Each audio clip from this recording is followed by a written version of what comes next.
Supreme court of Pakistan के 3 रुकनी bench ने 3 नवंबर 2023 को दिए गए अपने ही फैसले पर पहरादारी देते हुए 8 फरवरी 2024 को आम इंतखाबात कराने के हुक्म पर जो लाहौर हाई कोर्ट ने एक फैसला दिया था और मुअत्तल किया गया था डीआरओज और आरओज की ट्रेनिंग को, अल्टीमेटली उसी फैसले को मुअत्तल कर दिया है। सुप्रीम कोर्ट ऑफ पाकिस्तान ने न सिर्फ लाहौर हाई कोर्ट के फैसले को मुअत्तल किया है बल्कि इलेक्शन कमीशन ऑफ पाकिस्तान को पाबंद भी किया है कि वो आज ही इंतखाबी शेड्यूल का ऐलान भी करेंगे। वो पिटिशनर जिसने लाहौर हाई कोर्ट के दरवाजे पर दस्तक दी थी और उसकी पिटिशन को लाहौर हाई कोर्ट ने टेकअप करते हुए जस्टिस अली बाकिर नजवी ने इस हुक्म को मुअत्तल किया था और उसके बाद एक larger bench Lahore high court में तश्कील दिया गया था, उस पिटिशनर को भी तौहीन अदालत का नोटिस इशू कर दिया गया है। उमैर न्याजी पाकिस्तान तहरीक इंसाफ के रहनुमा और वकील रहनुमा तहरीक इंसाफ जिन्होंने ये पिटिशन इशू की थी, अब उनको जवाब देना पड़ेगा कि क्यों उन्हें तौहीन अदालत का ये नोटिस इशू क्यों ना करना पड़े। अब अदालत की तरफ से एक बड़ा फैसला है। अगर ये कहा जाए कि आज तारीखी दिन है तो ये कहना गलत नहीं होगा। जस्टिस काजी फायज ईसा की सरबराही में जस्टिस सरदार तारिक मसूद और जस्टिस मंसूर अली शाह पर मुश्तमिल 3 रुकनी बेंच का ये फैसला यकीनन तारीखी फैसला है जो मुल्क में जमहूरियत को लेकर और मुल्क में आइन की बालादस्ती को लेकर हमेशा याद रखा जाएगा। और जितने प्रो डेमोक्रेट हैं वो यकीनन इस फैसले को सेलिब्रेट करेंगे, क्योंकि सुप्रीम कोर्ट ऑफ पाकिस्तान ने ना सिर्फ ये कि 8 फरवरी को इंतखाबात कराने को पत्थर पे लकीर कहा, बल्कि आज उसी फैसले की तौसीक भी की है। और जस्टिस काजी फायज ईसा ने यह साबित किया है कि जो फैसला 3 नवंबर 2023 को दिया गया था सुप्रीम कोर्ट ऑफ पाकिस्तान का, वो फैसला वाकई पत्थर पे लकीर भी था। अब आज इलेक्शन कमीशन ऑफ पाकिस्तान का अमला सुप्रीम कोर्ट ऑफ पाकिस्तान पहुंचा। इलेक्शन कमीशन की जानिब से बाकायदा तौर पर एक तफसीली पिटिशन दायर की गई जिस पर सुप्रीम कोर्ट ऑफ पाकिस्तान ने 3 रुकनी बेंच कॉन्स्टिट्यूट किया। इसमें जस्टिस एजाजुल एहसन जस्टिस काजी फायज ईसा के मुताबिक होने थे, क्योंकि वो ये चाहते थे कि सीनियर मोस्ट जजेस पर मुश्तमिल 3 रुकनी बेंच हो, लेकिन जस्टिस एजाजुल एहसन अपनी मसरूफियात की बिना पर इस बेंच का हिस्सा नहीं थे।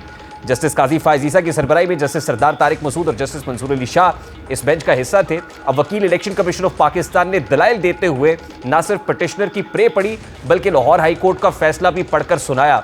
इसमें मुख्तलिफ सवालात हुए इलेक्शन कमीशन ऑफ पाकिस्तान की तरफ से वकील से भी, और अटॉर्नी जनरल ऑफ पाकिस्तान जो इस सारे मामले के अंदर मुआवनत कर रहे थे उनसे भी मुख्तलिफ सवालात हुए। और ये बात देखने में आई कि इलेक्शन एक्ट 2017 का सेक्शन 51 क्लॉज 1 जिसमें बाकायदा तौर पर यह लिखा हुआ है कि आरओज और डीआरओज अदालत की तरफ से उसी सूरत में फराम किए जा सकते हैं कि जब रेलेवेंट हाई कोर्ट के चीफ जस्टिस उसको गो हेड दें। यानी रेलेवेंट हाई कोर्ट के चीफ जस्टिस अगर ये कहें कि उनके पास अमला मौजूद है तभी इलेक्शन कमीशन को यह अमला प्रोवाइड किया जा सकता है।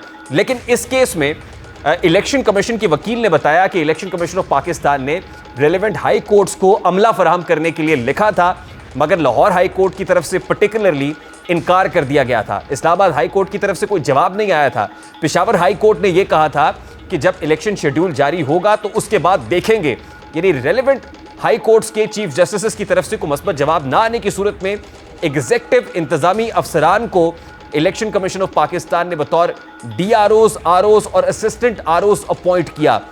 अब इनकी ट्रेनिंग का बाकायदा आगाज 11 दिसंबर से हो चुका था और जब ये ट्रेनिंग तकरीबन 3-4 रोज मुकम्मल हो चुके थे तो उस वक्त 13 दिसंबर को लाहौर हाई कोर्ट की तरफ से डिसीजन आ जाता है, जिसके बाद इलेक्शन कमीशन ऑफ पाकिस्तान को नोटिफिकेशन इशू करना पड़ता है कि वो ट्रेनिंग जो हो रही थी अब उस ट्रेनिंग को सस्पेंड किया जाता है। इस पर चीफ जस्टिस जस्टिस काजी फायज ईसा ने इलेक्शन कमीशन ऑफ पाकिस्तान के स्टाफ की सरजनिश भी की। Secretary election commission of Pakistan Umar Hamid भी पेश हुए, उनकी भी सरजनिश हुई कि आपने इलेक्शन शेड्यूल ड्राफ्ट क्यों नहीं किया हुआ था और आपने ट्रेनिंग को क्यों सस्पेंड कर दिया, वो ट्रेनिंग जारी रहनी चाहिए थी। और इलेक्शन शेड्यूल ज़रूरी नहीं है कि ट्रेनिंग मुकम्मल होने के बाद इशू किया जाए, ये साइमल्टेनियसली भी इशू किया जा सकता है। खुद जस्टिस काजी फायज ईसा ने बतौर ऑथर जज ये फैसला लिखवाया है और फैसला लिखवाने के बाद इलेक्शन कमीशन ऑफ पाकिस्तान को ये पाबंद कर दिया है कि वो आज ही इंतखाबी शेड्यूल अनाउंस करेंगे। इसका मतलब ये है कि इंतखाबी शेड्यूल आ जाएगा, आज ही आएगा और 8 फरवरी के लिए इलेक्शन कमीशन ऑफ पाकिस्तान को तैयारी करनी पड़ेगी। ये इलेक्शन कमीशन के अमले पर छोड़ा है कि वो ट्रेनिंग को आज से या कल से रिज्यूम करते हैं या फिर मंडे से रिज्यूम करते हैं, क्योंकि जस्टिस काजी फायज ईसा ने कहा कि वो माइक्रो मैनेजमेंट पे नहीं जाएंगे। अब इलेक्शन कमीशन को ट्रेनिंग करवानी है और उसके बाद इलेक्शंस के जो इंतजामात हैं वो भी देखने हैं। लेकिन ताज्जुब की बात यह है कि पिटिशनर की तरफ से सदर ममलिकत को भी इसमें फरीक बनाया गया था। जो लाहौर हाई कोर्ट में पिटिशन इशू की गई, उमैर न्याजी की तरफ से पिटिशन दायर की गई, उसमें सदर ममलिकत भी फरीक थे। और जस्टिस काजी फायज ईसा ने कहा कि सदर ममलिकत और इलेक्शन कमीशन ऑफ पाकिस्तान के माबैन जब ये कंसेंसस हुआ था कि 8 फरवरी को इंतखाबात होने हैं, तो फिर सदर ममलिकत को फरीक कैसे बना दिया गया? क्या सदर ममलिकत भी नहीं चाहते कि मुल्क में आम इंतखाबात हों? क्या पटिशनर ये नहीं चाहते और रेलिवेंट जो जमात है पाकिस्तान तहरीक इंसाफ वो ये नहीं चाहती है कि मुल्क में आम इंतखाबात हों? अगर कोई ऐसा चाहता है तो ये जमहूरियत को डीरेल करने के मुतरादिफ होगा। ये इलेक्शंस को सबूताज करने की एक कोशिश होगी, जिसको आज सुप्रीम कोर्ट ऑफ पाकिस्तान ने नाकाम बनाया है। अब लाहौर हाई कोर्ट में दरख्वास्त दायर करने के बाद और इस पर फैसला आने के बाद तहरीक इंसाफ की जानिब से मुतज़ाद बयानात का सिलसिला जारी था।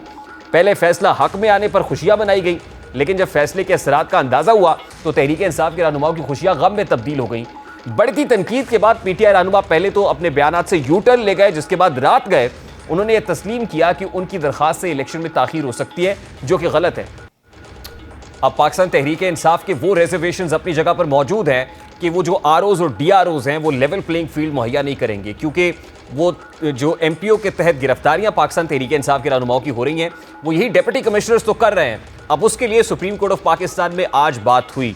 सुप्रीम कोर्ट ऑफ पाकिस्तान में उठाए गए नुकात के ऊपर जो गुफ्तगू सामने आई उसमें ये बात भी ज़ेर गौर थी कि ऑल्टरनेटिव जो रेमेडी है, यानी जो असल रेमेडी है, वो तहरीक इंसाफ के पास मौजूद थी कि वो इलेक्शन एक्ट 2017 का सहारा लेती है और सेक्शन 55 क्लॉज 3 के अंदर ये बाकायदा तौर पर लिखा हुआ है कि अगर आरओज या डीआरओज के ऊपर आपको कोई तहफ़्फ़ुज़ात है तो आप इलेक्शन कमीशन ऑफ पाकिस्तान से रुजू कर सकते हैं, वहाँ पर अपने जो रिजर्वेशंस हैं वो रख सकते हैं। लेकिन पाकिस्तान तहरीक इंसाफ की तरफ से इलेक्शन कमीशन ऑफ पाकिस्तान को तो अपने तहफ़्फ़ुज़ात से आगाह नहीं किया गया, सीधा उठ के लाहौर हाई कोर्ट के अंदर एक पटिशन कर दी गई। तो अब जब लाहौर हाई कोर्ट की उस फैसले को सस्पेंड कर दिया गया है तो तहरीक इंसाफ के पास एक और प्लेटफॉर्म मौजूद है एक रेमेडी के तौर पर, वो है इलेक्शन कमीशन ऑफ पाकिस्तान। वहाँ पर ज़रूर दरख्वास्तें आ सकती हैं और डीलिमिटेशंस वाले जो मामला हैं उसके ऊपर भी जो पटिशन्स हैं वो भी मौजूद हैं और हल्का बंदियों के ऊपर उठाए गए एतराज़ात को भी इलेक्शन कमीशन ऑफ पाकिस्तान सुन रहा है।